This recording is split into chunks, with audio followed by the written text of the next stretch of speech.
तुम्ही पाहत आहात MCN न्यूज मराठी।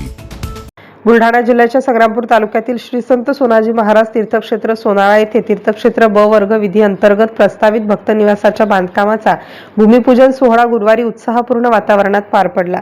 जळगाव जामोद विधानसभा मतदारसंघाचे आमदार डॉक्टर संजय कुटे यांच्या शुभ हस्ते भूमिपूजन करण्यात आले। भक्त निवासामुळे दर्शन व धार्मिक कार्यक्रमांसाठी बाहेरगावाहून येणाऱ्या भाविकांच्या निवासाची मोठी सोय होणार असून तीर्थक्षेत्राच्या विकासाला चालना मिळणार आहे। यावेळी भारतीय जनता पार्टीचे स्थानिक पदाधिकारी, कार्यकर्ते, ग्रामस्थ आणि भाविक मोठ्या संख्येने उपस्थित होते।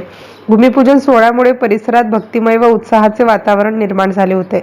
भक्त निवासाच्या माध्यमातून भाविकांना अधिक चांगल्या सुविधा उपलब्ध होण्यासोबतच सोनाळा येथील तीर्थक्षेत्राच्या विकासाला आणि धार्मिक पर्यटनाला चालना मिळेल अशी अपेक्षा व्यक्त करण्यात येत आहे। MCN न्यूज मराठी करिता कैलास खोट्टेसह वैभव वडोदे, सोनाळा।